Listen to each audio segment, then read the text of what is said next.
There are actually two paths to the Lost Bastille, but I wanted to do this one first because 1, I really like the Pursuer boss fight, and 2, there are some really special key items you can get near this bonfire. Namely the Dull Ember, which is an item for a blacksmith in this game, and the Fragrant Branch of Yore and the covetous Silver Serpent Ring. So I'll pick up these items and then make my way back to Heide's Tower of Flame to continue my journey.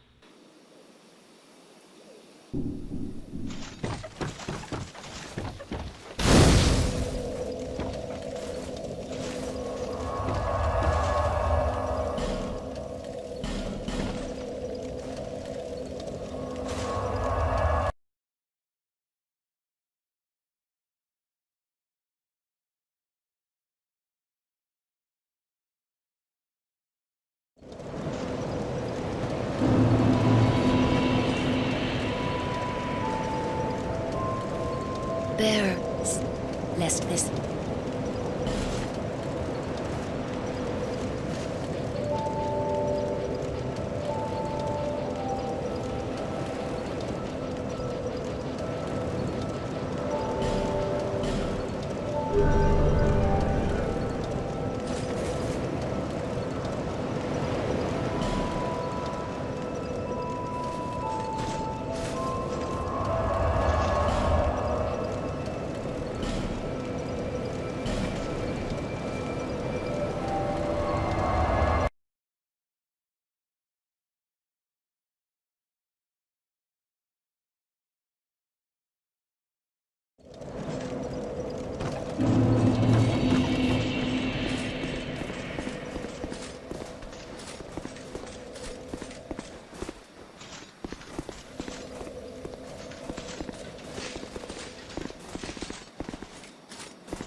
The covetous Silver Serpent Ring is in my opinion one of the most useful rings in the Dark Souls series. It increases all the souls you gather and thus allows you to either level up faster or purchase more expensive items. The covetous Silver Serpent Ring reads, "A silver ring depicting the snake, both the servant and manifestation of the god of greed, Xandro.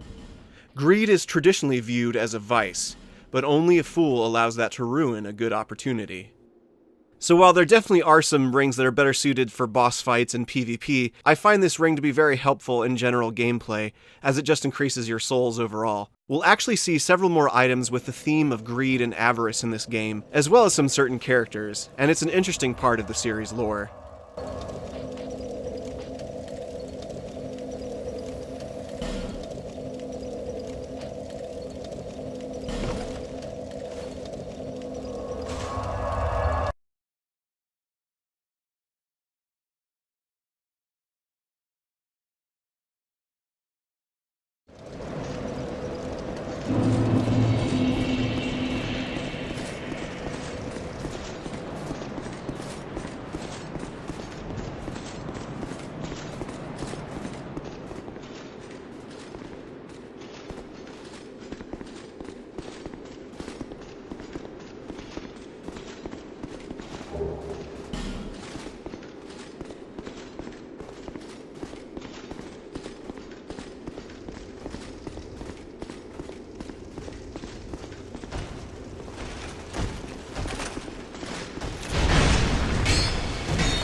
We'll fight these Saiyan Knights all across the kingdom of Drang Lake, and their armor set is actually one of my personal favorite in the game. The story behind the Saiyan Knights is actually really fascinating. The Saiyan Knight set reads, Replica of the armor of the loyal Knight Saiyan. This solidly crafted gear offers high defense. Sir Saiyan was widely known as the kingdom's most loyal knight, and when the Giants invaded, he volunteered to lead the advance party, but was slaughtered most dishonorably. The king commissioned replicas of Saiyan's accoutrements and bestowed them to promising knights, but not long after they donned the armor did they go thoroughly mad. So that second bit there is really intriguing, as all the soldiers who donned this armor set eventually went insane, and it makes me wonder if there is some part of Sir Saiyan's soul that still dwelled within the armor, and somehow that made the knights go mad. But Sir Saiyan isn't Vendrick's only really loyal knight, as we'll meet some other characters further on down the line who are truly loyal to King Vendrick.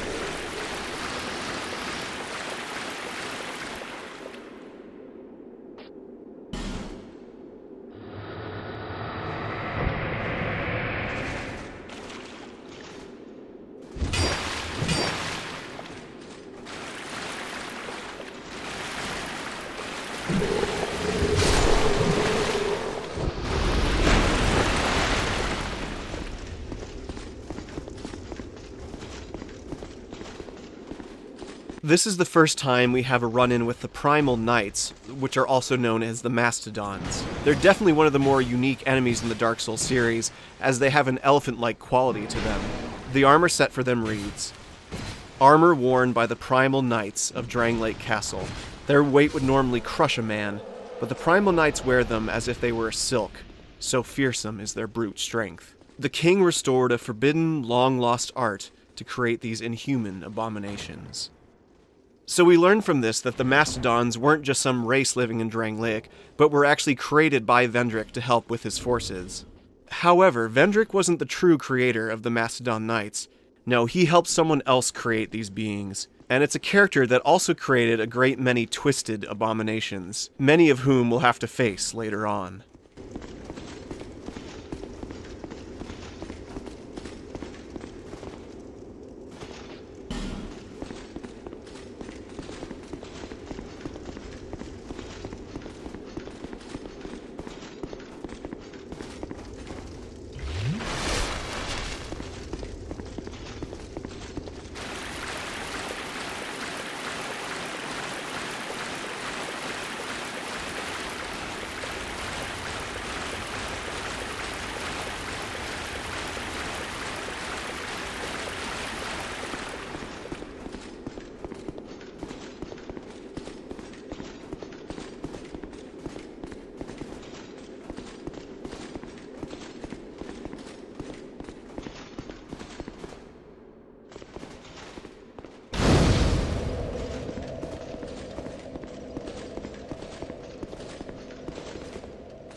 Is that a shard you found? Here, let me see it, so that I may help you. To see light, to see hope, however faint it might be.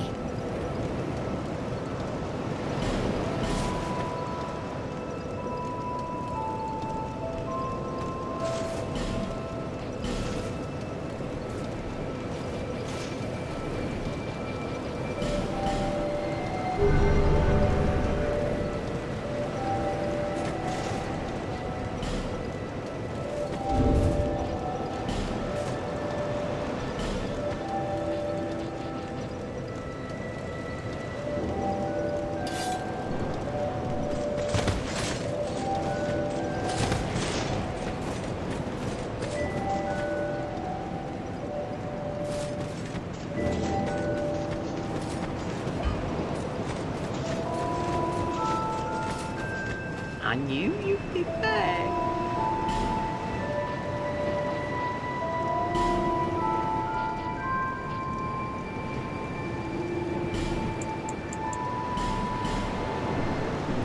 Everyone's so stingy around here. Everyone's so stingy everywhere. You're my only customer. Don't make me beg. Now buy something. Thank you.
So this is our first throwback fight in Dark Souls 2, as this battle against the Old Dragonslayer is a redux of the fight against Ornstein and Smough from the original Dark Souls.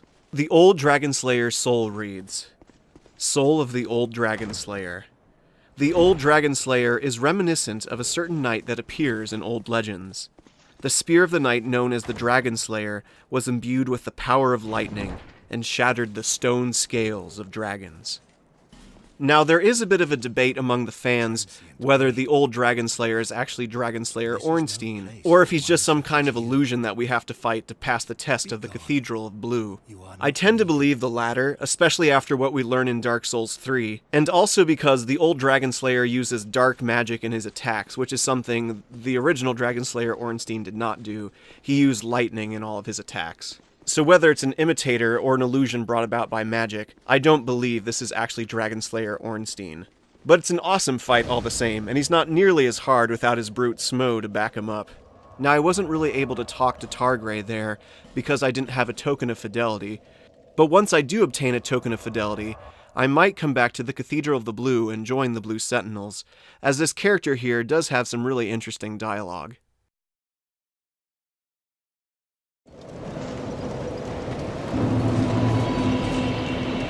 Bearer of the curtains, seek lest this...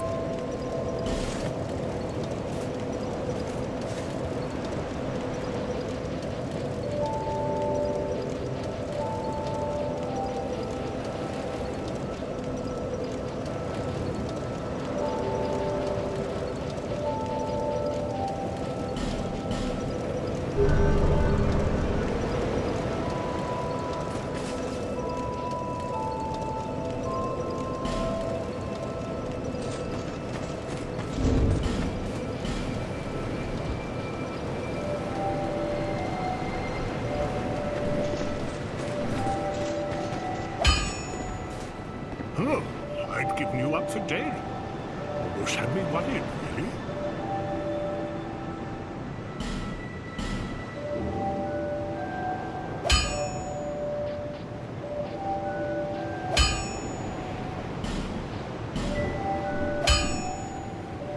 I see that you have an ember. Where did you get it? I hear that embers were once used in a special process to fortify weapons. But the whole art was lost long ago. Blacksmiths can't use embers anymore. Including myself, I'm afraid. Just keep it as a souvenir. I'll be around if you make it back.